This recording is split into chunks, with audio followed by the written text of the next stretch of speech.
अथ श्री विष्णुसहस्रनामस्तोत्रम्। हरिः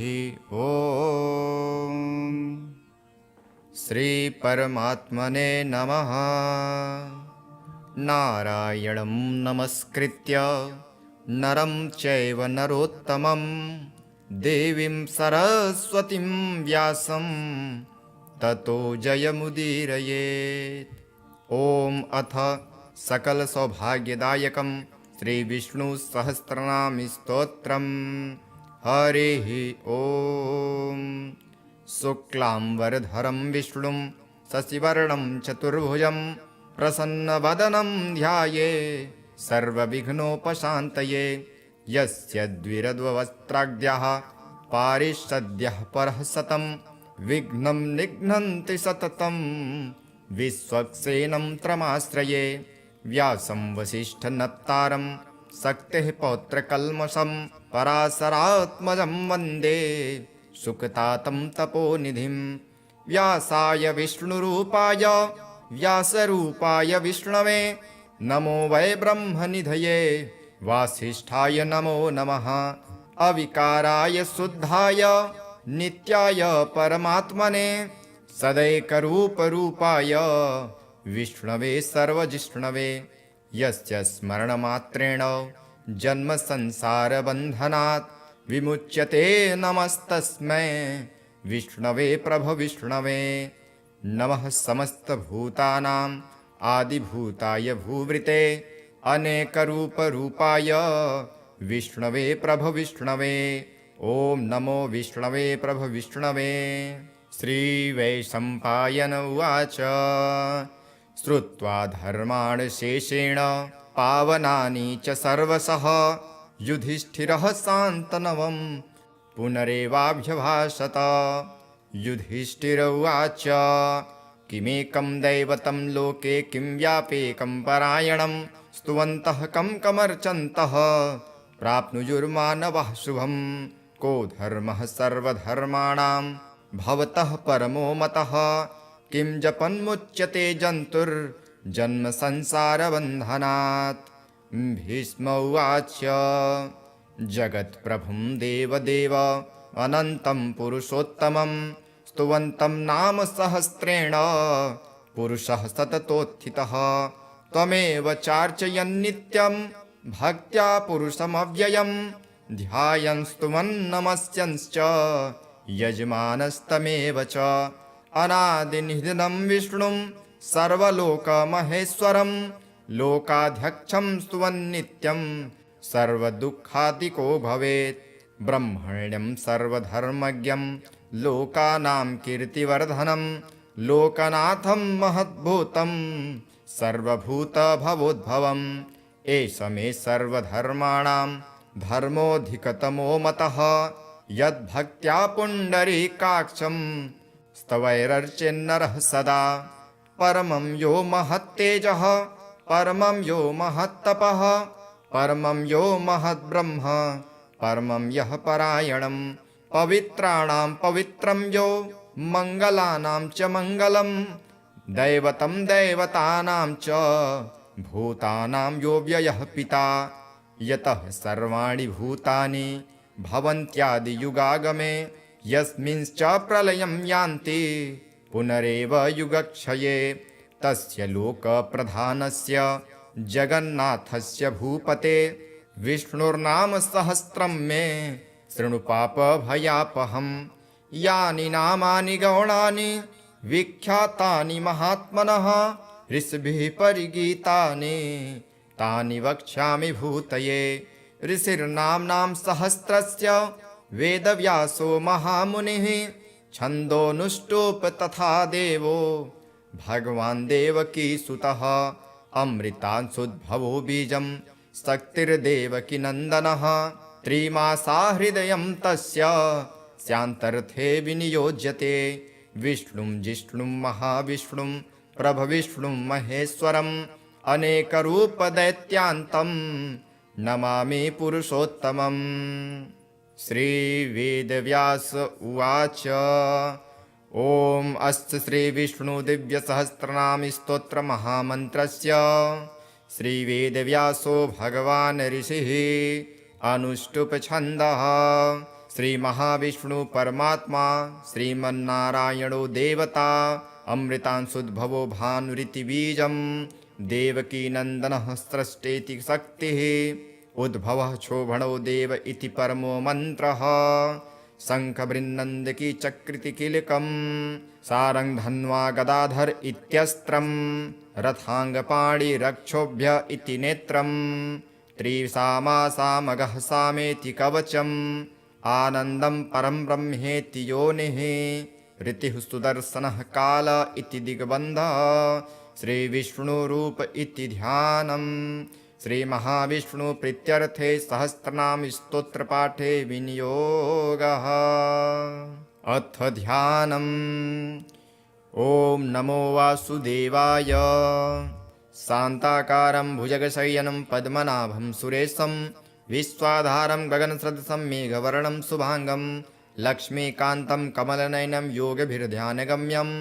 वन्दे विष्णुं भवभयहरं सर्वलोकैकनाथं मेघश्यामं पितकौशिवेयवासं श्रीवत्साङ्गं कौस्तुभोभासिताङ्गं पुण्यपेतं पुण्डरीकायताक्षं विष्णु वन्दे सर्वलोकैकनाथं नमः समस्तभूतानामादिभूताय भूवृते अनेकरूपरूपाय विष्णवे प्रभविष्णवे शङ्खचक्रं सकिरीटिकुण्डलं सपीतवस्त्रं सरिसूरिहेक्षणं सहारवक्षस्थलकौस्तुभस्त्रियं नमामि विष्णुं शिरसा चतुर्भुजं छायायां पारिजातस्य हेमसिंहासनोपरि आसीनमम्बुदश्याम मायताक्षमलं कृतं चन्द्राननं चतुर्बाहुं श्रीवत्साङ्कितवक्षसं रुक्मिणी सत्यभामाभ्यां सहितं कृष्णमाश्रयेत्। अथ स्तोत्रम्। ॐ विश्वं विष्णुर्वषट्कारो भूतभव्यभवत्प्रभुः भूतकृद्भूतभृद्भावो भूतात्मा भूतभावनः भूतात्मा परमात्मा च मुक्तानां परमागतिः अव्ययः पुरुषः साक्षी क्षेत्रज्ञोऽक्षर एव च योगो योगविदां नेता प्रधानपुरुषेश्वरः नारसिंह वपुः श्रीमान् केशवः पुरुषोत्तमः सर्वः सर्वः शिवः स्थाणुर्भूतादिर्निधिरव्ययः सम्भवो भावनो भर्ता प्रभवः प्रभुरीश्वरः स्वयंभुः शम्भुरादित्यः पुष्कराक्षो महास्वनः अनादिनिधिनो धाता विधाता धातुरुत्तमः अप्रमेयो ऋषिकेशः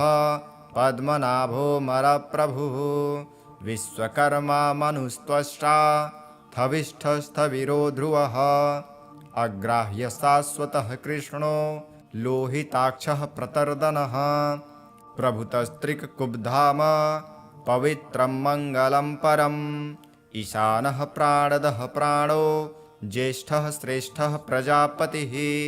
हिरण्यगर्भो भूगर्भो माधवो मधुसूदनः ईश्वरो विक्रमी धन्वी मेधावी विक्रमः क्रमः अनुत्तमो दुराधर्षः कृतज्ञः कृतिरात्मवान् सुरेशः शरणं शर्म विश्वरेतः प्रजाभवः अह संवत्सरो व्यालः प्रत्ययः सर्वदर्शनः अजः सर्वेश्वरः सिद्धः सिद्धिः सर्वादिरच्युतः वृषाकपिरमेयात्मा सर्वयोगविनिःसृतः वसुर्वसुमनः सत्यः समात्मा संमितः समः अमोघः पुण्डरीकाक्षो वृषकर्मा वृषाकृतिः रुद्रो बहुशिरा बभ्रुर्विश्वयोनिः शुचिस्रवः अमृतः शाश्वतस्थाणुर्वारारोहो महातपः सर्वगः सर्वविद्वानुर्विश्वक्सेनो जनार्दनः वेदो वेदविद्व्यङ्गो वेदाङ्गो वेदवित्कविः लोकाध्यक्षः सुराध्यक्षो धर्माध्यक्षः कृताकृतः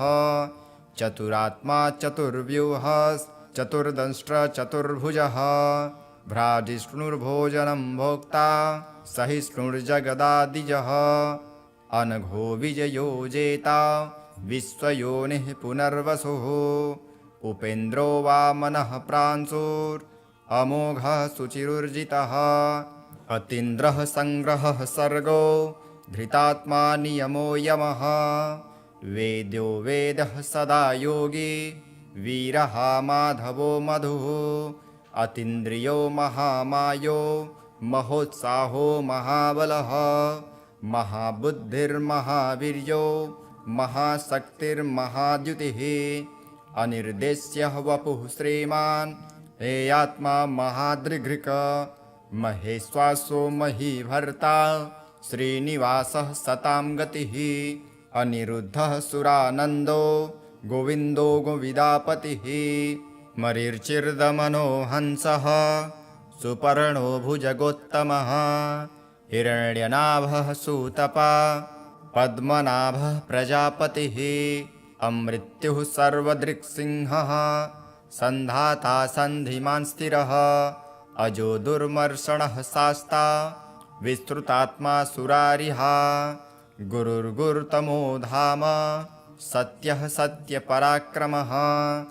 निमिषो निमिषसहस्रग्भि वाचस्पतिरुदारधिः अग्रणिर्ग्रामणिः श्रीमान् न्यायो नेता समीरणः सहस्रमूर्धा विश्वात्मा सहस्राक्षः सहस्रपात् आवर्तनो निवृत्तात्मा संवृतः संप्रमर्दनः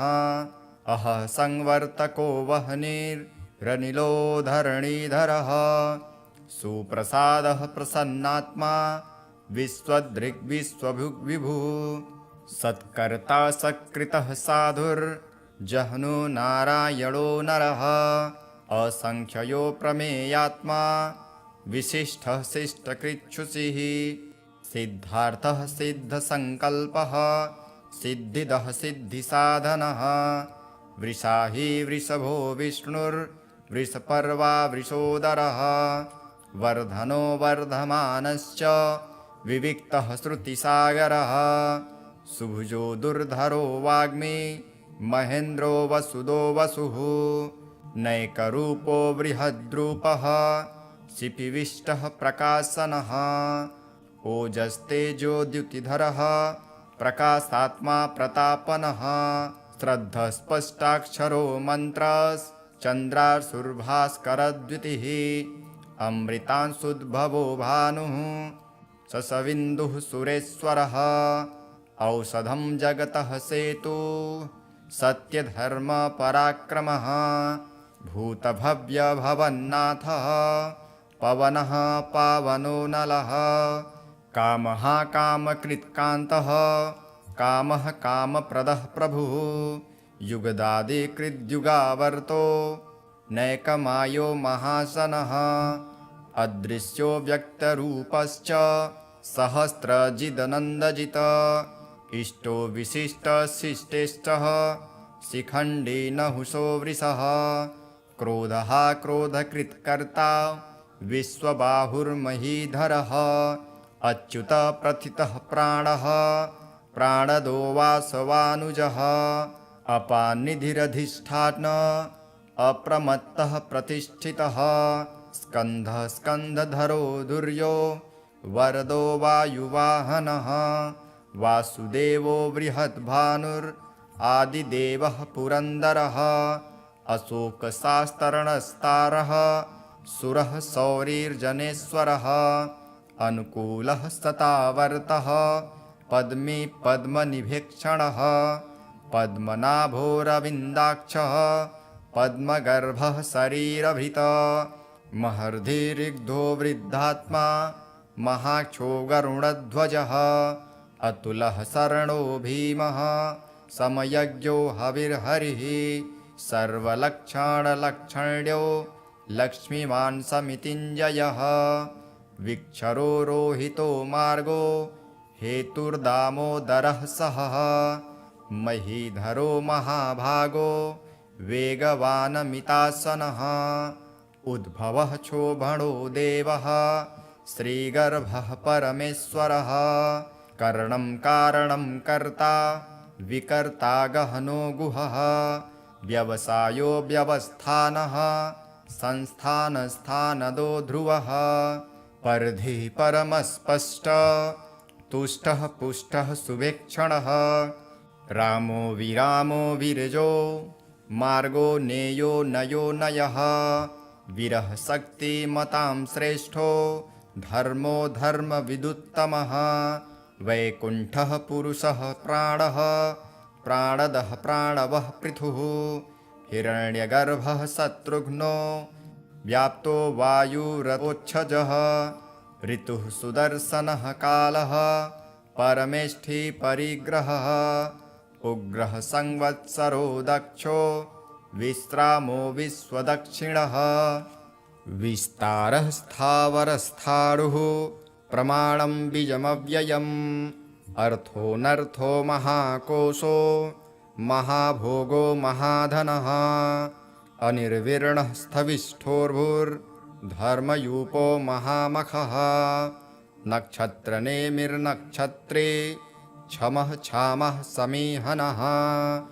यज्ञ इज्यो महेज्यश्च क्रतुः सत्रं सतां गतिः सर्वदर्शी विमुक्तात्मा सर्वज्ञो ज्ञानमुत्तमम् सुव्रतः सुमुखः सूक्ष्मः सुघोषः सुखदः सुहृत् मनोहरो जितक्रोधो वीरबाहुर्विदारणः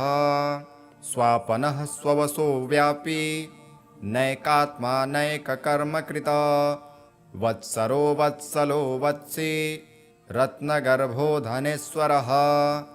धर्मगुप्धर्मकृद्धर्मे सदसच्छरमक्षरम् अविज्ञाता सहस्रांशुर्विधाता कृतलक्षणः गभस्थनेमिः स्वक्तस्थः सिंहो भूतमहेश्वरः आदिदेवो महादेवो देवेशो देवभृग्गुरुः उत्तरो गोपितिर्गोप्ता ज्ञानगम्यः पुरातनः शशिरभूतभृग्भोक्ता कपीन्द्रो भूरिदक्षिणः सोमपो मृतपः सोमः पुरुजित्पुरुषोत्तमः विनयो जयः सत्यसन्धो दशार्षः स्वात्वतां पतिः जीवो विनयिता साक्षी मुकुन्दो मितविक्रमः अम्भो निधिरनन्तात्मा महोदधिशयोऽन्तकः अजो महार्हः स्वाभाव्यो जिता मित्रः प्रमोदनः आनन्दो नन्दनो नन्दः सत्यधर्मातिविक्रमः महर्षिः कपिलाचार्यः कृतज्ञो मेदिनीपतिः त्रिपदस्त्रिर्दशाध्यक्षो महाशृङ्गः कृतान्तकृत महावराहो गोविन्दः सुषेणः कनकाङ्गदी गुह्यो गभीरो गहनो गुप्तश्चक्रगदाधरः वेदः स्वाङ्गोजितः कृष्णो दृढः सङ्कर्षणोच्युतः वरुणो वारुणो वृक्षः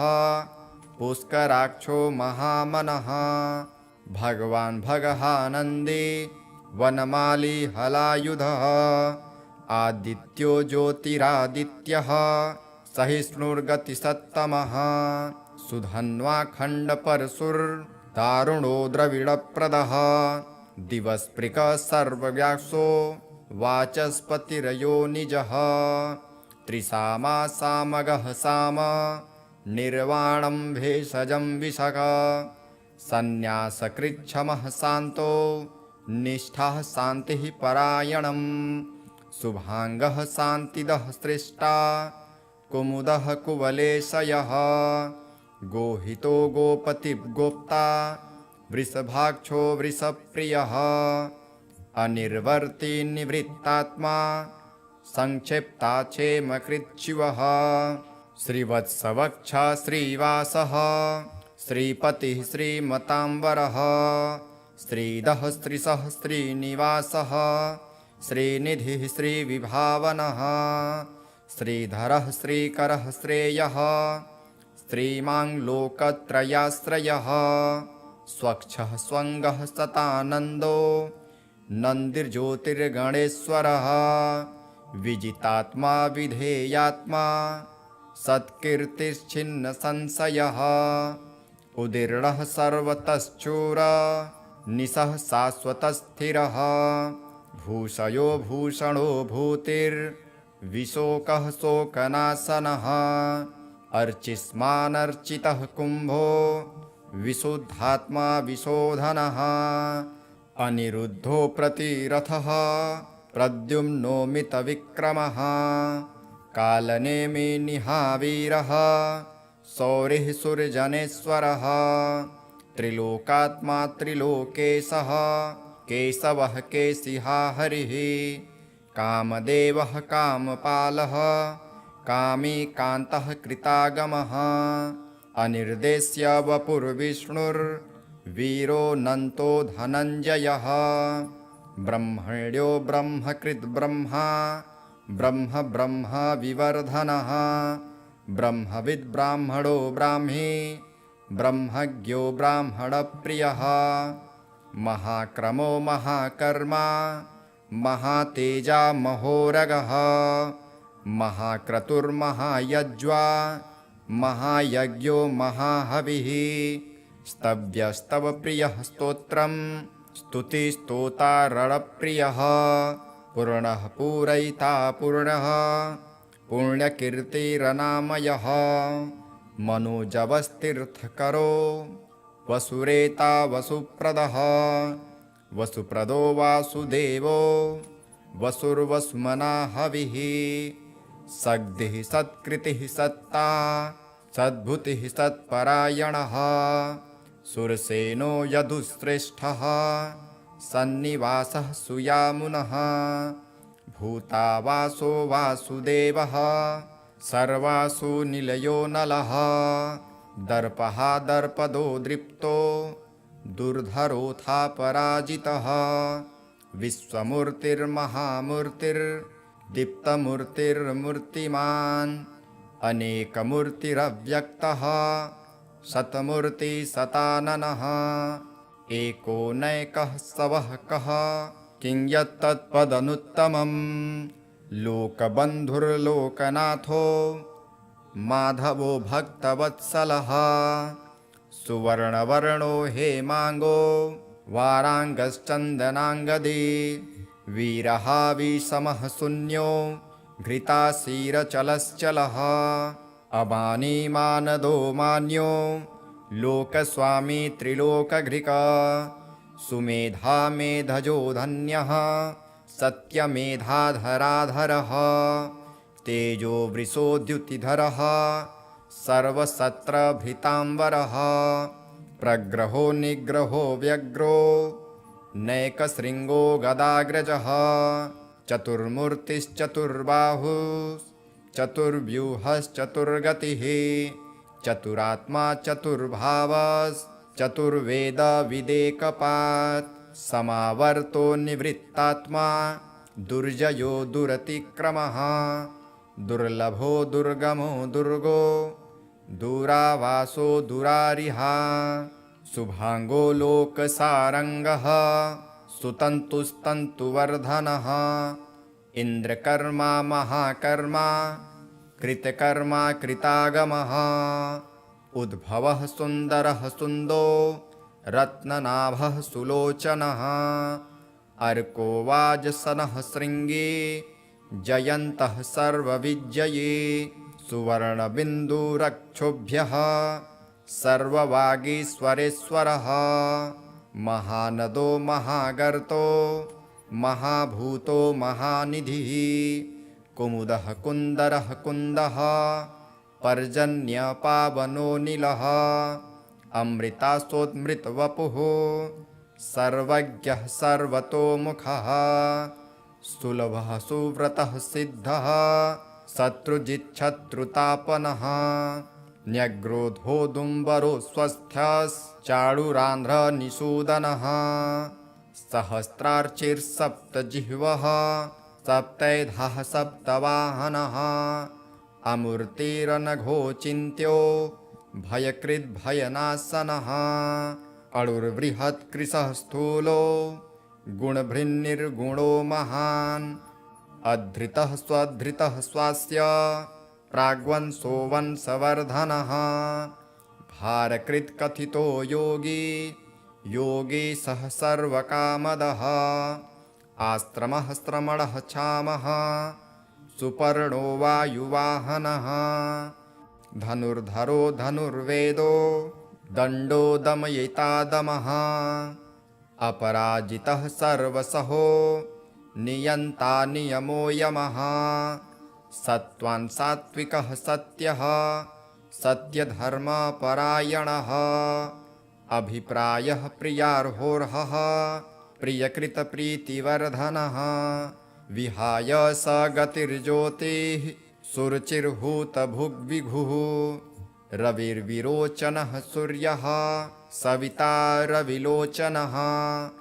अनन्तो हूतभुग्भोक्ता सुखदो नैकजोग्रजः अनिर्विर्णः सदामर्षि लोकाधिष्ठानमद्भुतः सनातनतमः कपिलः कपिरव्ययः स्वस्तिदः स्वस्तिकृत् स्वस्ति स्वस्तिर्भुक् स्वस्ति दक्षिणः अरौद्रः कुण्डलीचक्रे विक्रम्युर्जितशासनः शब्दातिगः शब्दसहः शिशिरः सर्वरीकरः अक्रूरः पेशलो दक्षो दक्षिणः क्षमिणान्वरः विद्वत्त्वमो वीतभयः पुण्यश्रवणकीर्तनः उत्तारणो दुष्कृतिः पुण्यो दुःस्वप्ननाशनः वीरः रक्षणः सन्तो जीवन्तः पर्यवस्थितः अनन्तरूपोऽनन्तश्रीर्जितमन्युर्भयापहः चतुर्रस्रो गभीरात्मा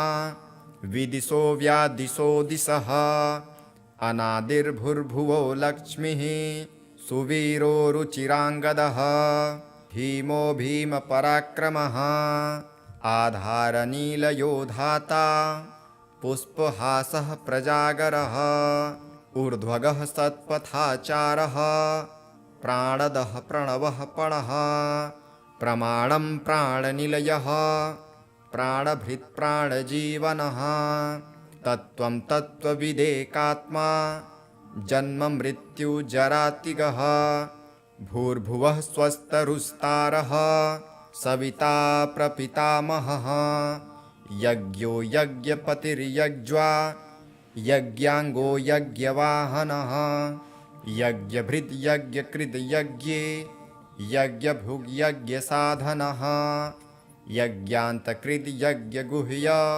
मन्नमन्नाद एव च आत्मयोनिः स्वयज्ञातो वैखानः सामगायनः देवकीनन्दनः स्रष्टा क्षितिशः पापनाशनः शङ्खभृक्नन्दकी चक्रे सारङ्गधन्वा गदाधरः रथाङ्गपाणिरक्षोभ्यः सर्वप्रहरणायुधः सर्वप्रहरयायुधः ॐ नमः इति वनमाली गदी सार्ङ्गी शङ्खे चक्रे च नन्दकी श्रीमान्नारायणो विष्णुर्वासुदेवोऽभिरक्षतो श्रीवासुदेवोऽभिरक्षतो ॐ नमः इति भीष्म उवाच इतीदं कीर्तनीयस्य केशवस्य महात्मनः नाम्ना सहस्रं दिव्यानामशेषेण प्रकीर्तितं य इदं शृणुया नित्यं यश्चापि परिकीर्तयेत् नाशुभं प्राप्नुयात् किञ्चित् सोमुत्रेह च मानवः वेदान्तगो ब्राह्मणः स्यात् क्षत्रियो विजयी भवेत् वैश्यो धनसमृद्धः स्यात् क्षुद्रः सुखमवाप्नुयात् धर्मार्थे प्राप्नुयार्धर्म अर्थार्थे चार्थमाप्नुयात् कामानवाप्नुयात् कामे प्रजार्थे प्राप्नुयात् प्रजाम् भक्तिमान् यः सदोत्थाय शुचिस्तद्गतमानसः सहस्रं वासुदेवस्य नाम्नामेतत् प्रकीर्तये यः प्राप्नोति विपुलं ज्ञातिप्राधान्यमेव च अचलां श्रियमाप्नोति श्रेयः प्राप्नोत्यमुत्तमम् न भयं क्वचिदाप्नोति वीर्यं तेजश्च विन्दति भवत्यरोगोऽद्युत्तिमान् बलरूपगुणान्वितः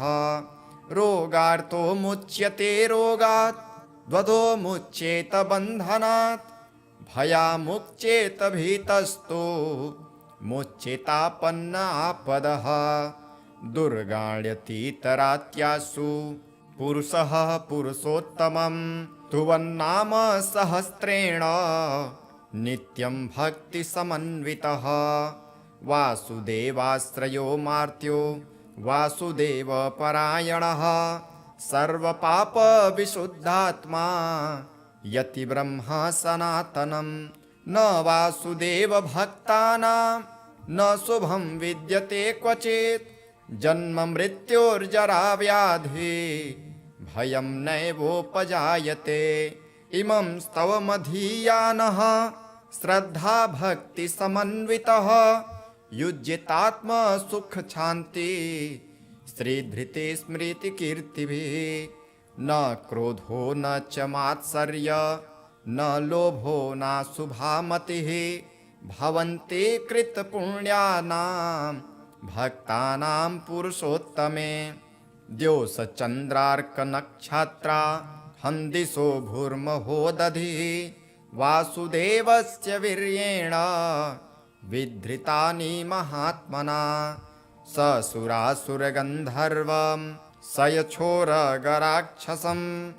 जगद्वशे वर्तते द्वं कृष्णस्य सचराचरम् इन्द्रियाणि मनोबुद्धिः सत्त्वं तेजो बलं धृतिः वासुदेवात्मकान्याहुः क्षेत्रं क्षेत्रज्ञ एव च सर्वागमानामाचारः प्रथमं परिकल्पयेत् आचार प्रभवो धर्मो धर्मस्य प्रभुरच्युतः ऋषयः पितरो देवा महाभूतानि धातवः जङ्गमाजङ्गमं चेदं जगन्नारायणोद्भवम् योगो ज्ञानं तथा सांख्यं विद्यः शिल्पादिकर्म च वेदः शास्त्राणि विज्ञानमेतत्सर्वं जनार्दनात् एको विष्णुर्महद्भूतं पृथग्भूतान्यनेकशः त्रिलोकान् व्याप्य भूतात्मा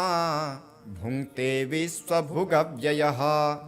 इमं स्तवं भगवतो विष्णुर्व्यासेन कीर्तम पठेद्य इच्छेत् पुरुषः श्रेयः प्राप्तुं सुखानि च विश्वेश्वरमजं देवं जगतः प्रभुमव्ययं भजन्ति ये पुष्कराक्षं न ते यान्ति पराभवम् न ते यान्ति पराभवम् ॐ नमः इति अर्जुन उवाच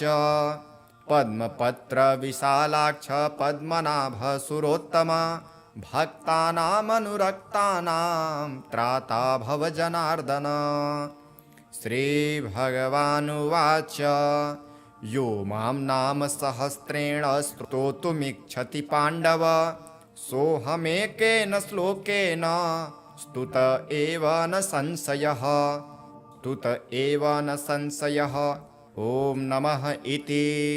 व्यास उवाच वासनाद्वासुदेवस्य वासितं भुवनत्रयं सर्वभूतनिवासोऽसि वासुदेव नमोऽस्तु ते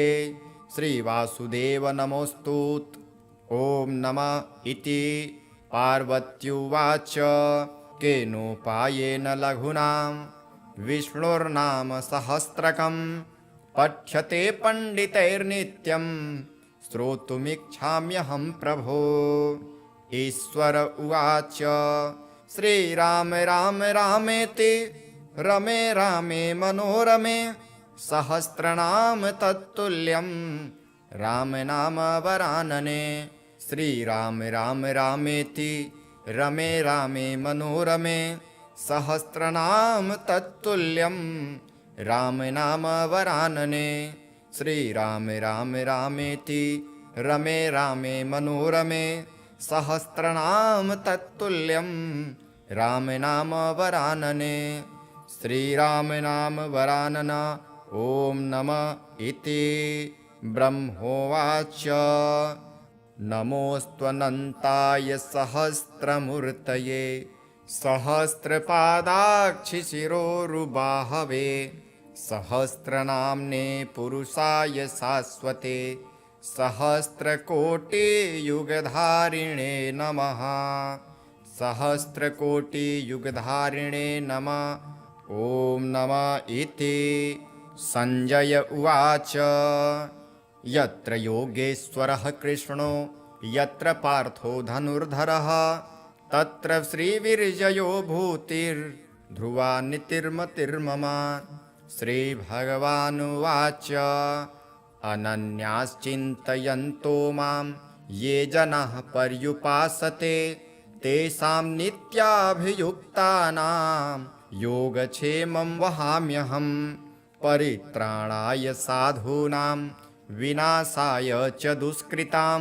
धर्मसंस्थापनार्थाय सम्भवामि युगे युगे। आर्ता विषण्णाः शिथिलाश्च भीता घोरेषु च व्याधिवर्तमानः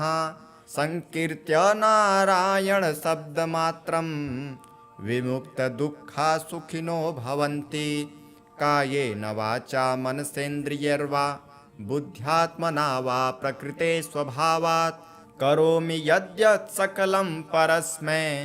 नारायणायेति समर्पयामि। इति श्री विष्णु दिव्य सहस्रनाम स्तोत्रम संपूर्णम्।